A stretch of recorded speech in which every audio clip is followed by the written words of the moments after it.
Assalamualaikum, salam sejahtera saya ucapkan kepada yang Muslim yang mengikuti channel ini.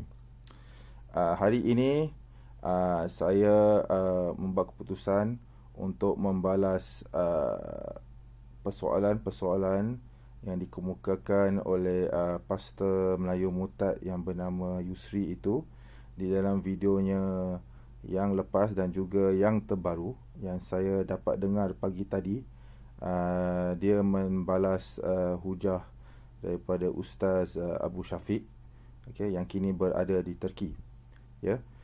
Saya sudah mendengar kedua-dua video tersebut, tetapi jika saya menghuraikan setiap satu dalam sebuah video, masa tidak mencukupi. Oleh itu, pada hari ini saya akan menjawab salah satu daripada persoalannya dahulu, dan kemudian di masa-masa akan datang saya akan mengulas satu persatu secara terperinci mengenai soalan-soalannya yang lain. Jadi topik pada hari ini saya akan menceritakan mengenai Kaabah. Sejarah Kaabah ini kita semua maklum, Kaabah ini adalah satu binaan yang telah dibina oleh Nabi Ibrahim dan anaknya Ismail alaihissalam. Ini sejarah yang sengaja dipadamkan di dalam kitab-kitab yang terdahulu, terutamanya Bible lah. Tetapi di dalam Bible ada disebut mengenai Mekah. Di dalam Psalms ada satu ayat yang menyebut bahawa berkatilah mereka yang melalui Mekah dan meminum airnya. Jika anda ingin mengetahui ayat itu, saya akan memberitahu kemudian. Lagi satu, Kaabah ini, binaannya yang telah diperintahkan oleh Allah Subhanahu Wa Taala untuk dibina oleh Ibrahim dan anaknya. Penceritaan ini ada diriwayatkan di dalam Al-Quran.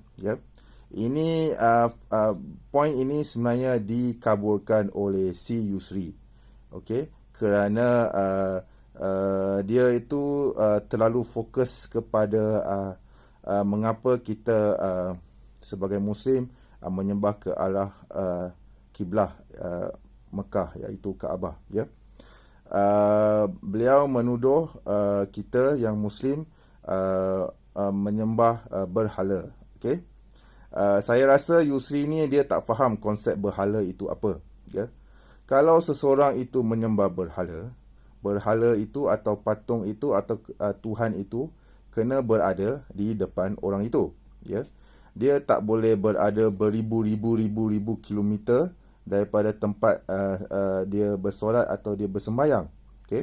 Jadi saya nak mencabar Yusri untuk bagi tahu, pernah ke dia melihat orang Islam bersolat dengan satu replika Kaabah ataupun patung Kaabah itu, bentuk Kaabah itu diletakkan di hadapannya semasa bersolat?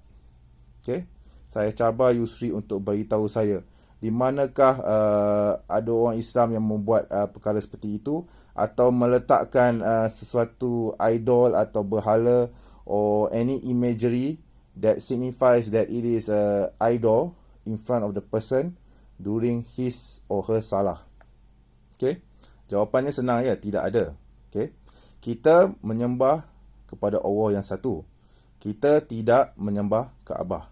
Kaabah itu bukan berhala. Kaabah itu cuma kiblah. Dalam bahasa Arab, kiblah itu bermaksud satu arah, ke arah satu tempat lah. Arah melihat ke arah atau melihat ke arah satu arah yang tertentu. Lagi satu yang si Yusri ini tidak atau sengaja memadamkannya daripada polemiknya ialah sebelum perintah Allah untuk orang Islam menghadap ke arah Mekah untuk menggunakan Mekah sebagai kiblah atau menghadap ke arah Kaabah yang berada di kota Mekah sebagai kiblah. Sebelum perintah ayat itu diturunkan, orang Islam menghadap ke arah Baitul Maqdis, the Jewish temple. Alright. Jadi Mengapa kita orang Islam yang terdahulu menghadap ke arah Jewish Temple, okey, sebelum perintah untuk menghadap ke arah Kaabah diturunkan, ya? Sebabnya kerana orang Yahudi sendiri, selama mereka bersembayang atau bersolat, mereka pun menghadap ke arah Baitul Maqdis. Okay? The Jews were facing the Al-Aqsa area or the Temple Mount area. Okay?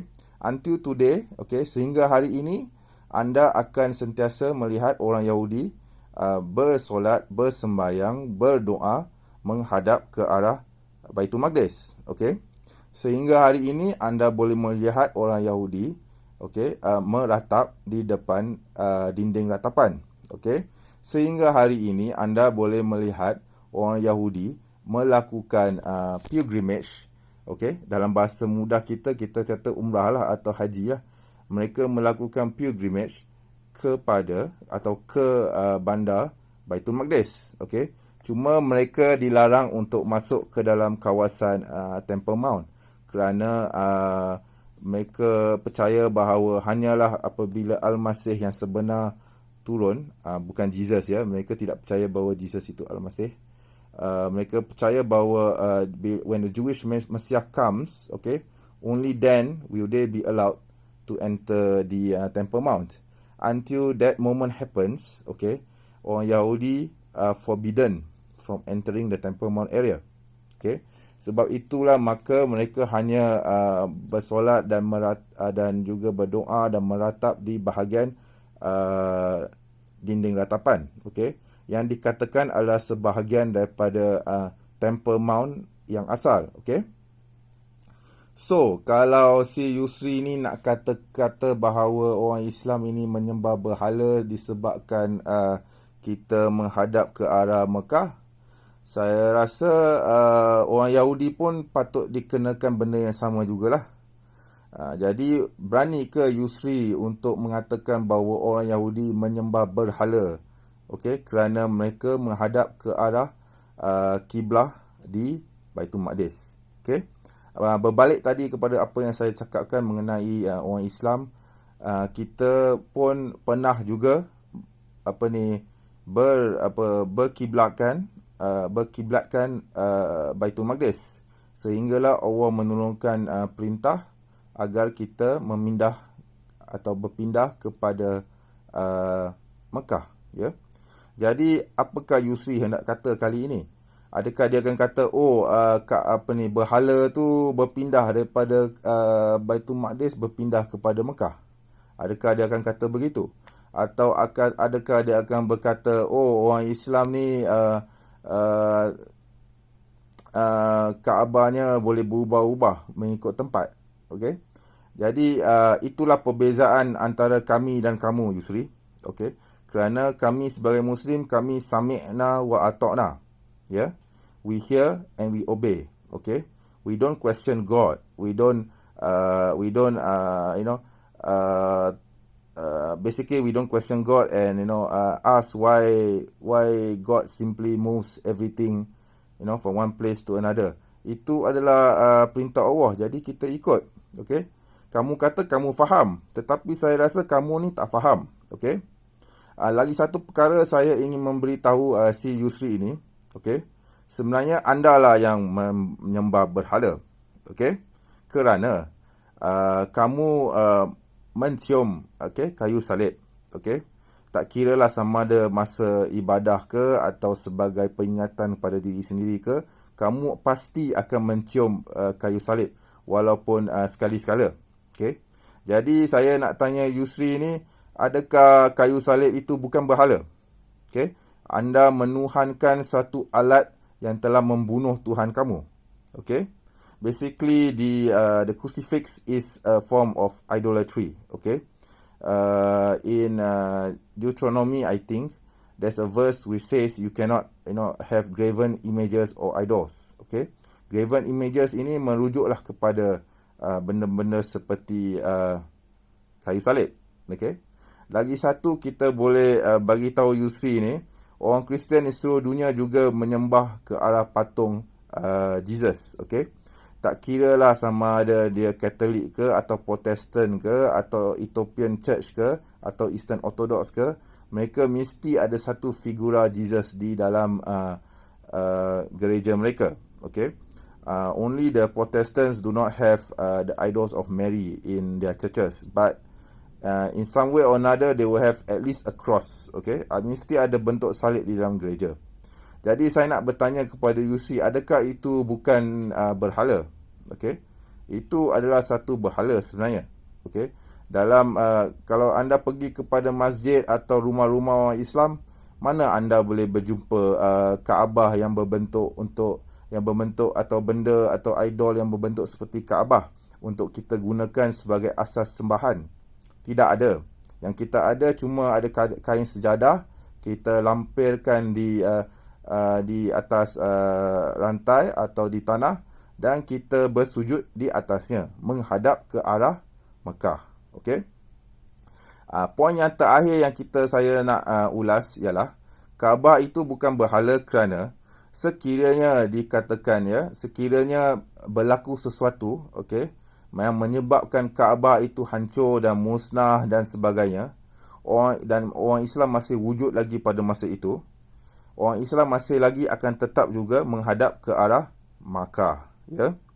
Tak kira lah sama ada Kaabah itu wujud atau tak wujud, ia tetap juga akan menjadi tempat untuk kita menjadikannya sebagai kiblat. Okey. Dan juga Kaabah ini dia punya manfaat dia, mengapa Allah menjadikan sebuah kiblat, okey, tak kira lah sama ada ke arah Mekah atau ke arah Baitul Maqdis, ialah kerana ia melambangkan kesatuan kami. Ya. Kami menuju pada suatu arah yang satu. Ya. Ia melambangkan kita menyembah Allah yang satu. Okey. Tidaklah macam orang Kristian, mereka menggantung berhala di mana-mana tempat, di mana-mana arah.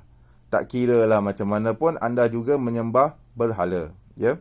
Kalau anda mengatakan kita yang Muslim ini menyembah berhala kerana menghadap Kaabah, maka saya katakan kamu juga menyembah berhala kerana anda menghadap ke kayu salib dan anda mencium kayu salib. Dan juga di dalam gereja-gereja anda ada juga patung Yesus. Okay? Dan juga saya akan katakan bahawa anda harus menuduh orang Yahudi sebagai penyembah berhala. Mengapa? Kerana mereka menghadap ke arah Wailing Wall. Alright? So, orang Yahudi juga penyembah berhala. Jadi beranikah anda mengatakan begitu? Ya, saya cabar Yusri untuk mengatakan begini di dalam videonya yang terbaru sekiranya dia ingin mengeluarkannya. Okey. Jadi mengenai sejarah Kaabah, mengapa ada 360 idols dalam Kaabah itu jawapannya begini. Semasa Ibrahim dan Ismail membina Kaabah itu difokuskan atau ditujukan kepada Allah yang satu. The Kaabah was consecrated for the worship of the one true God. Alright.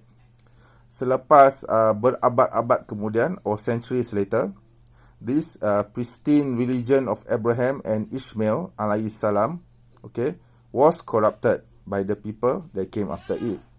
Hence, therefore, that is where you see all kinds of idols that comes up after it. Okay. Jadi berlakulah 360 idol itu yang Yusri Asyik Moroyan menceritakannya. Okay. So, apabila Islam muncul dan Islam berjaya menjadi kuat, dan Rasulullah apabila pihak Quraisy melanggar perjanjian Hudaibiyah, dan Rasulullah membuat keputusan untuk menuju kepada Mekah untuk menawannya. Okay. This is called the opening of Mekah, Fathul Makkah. Okay. Semasa ia berlaku, apabila Rasulullah dengan 10,000 orang masuk ke dalam Mekah dan berjaya menawan kota Mekah, baginda telah menuju kepada Kaabah. The first thing Rasulullah did was to go towards the Kaabah, okay, dengan idol-idol yang begitu banyak itu. Lalu Rasulullah menyuruh para sahabatnya untuk menghancurkan, okay, idol-idol tersebut. Okay. Jadi setiap satu idol daripada 360 idol tu semuanya telah dihancurkan, okay, oleh Rasulullah sendiri dan melalui perintah Rasulullah SAW. Jadi kita tidak ada 360 idols itu. Okay? 360 idols itu wujud akibat korupsi dalam agama pagan Quraisy, orang Arab Quraisy yang telah merosakkan agama Ibrahim dan Ismail. Okay? So you have to understand its history. Jadi kamu memfitnah Islam dengan menuduh bahawa kota Mekah itu adalah kota sembahan 360 idols. Kita tidak mempercayai begitu. Saya tidak tahulah bagaimana anda boleh belajar di sekolah agama yang tidak mengajarkan anda perkara ini. Okey? Kota Mekah dan Kaabah itu dimulakan oleh Ibrahim dan Ismail. Okey? Jadi saya rasa itulah jawapan saya kepada hujatan si Yusri, dan insya-Allah saya telah berjaya menjawabnya. Ya. So di lain masa mungkin saya akan merungkai sejarah Mekah. Sebenarnya ini ada satu topik yang menarik lah. Boleh merungkaikan cerita Kaabah, cerita Mekah, bagaimana Mekah muncul sebagai kota yang consecrated for the one true God. Bagaimana orang Arab Quraisy merosakkan agama Ibrahim dan Ismail alaihissalam dan sebagainya. Tetapi insya-Allah saya akan menceritakannya di lain masa. Jadi itu sahaja yang saya boleh kongsikan bersama sahabat-sahabat semua. Saya berharap Yusri si Pesto Melayu ini boleh menjawab cabaran saya. Saya seperti yang saya maklumkan tadi, ya. Sekiranya dia beranilah. Okey. Jadi sekian sahaja. Insya-Allah di lain masa pula saya akan menjawab lagi persoalannya mengenai solat, mengenai Isyak Mikraj dan sebagainya. Okey. Jadi terima kasih, dan jika anda ada soalan anda boleh berikan di ruangan komen seperti biasa. Terima kasih dan Assalamualaikum warahmatullahi wabarakatuh.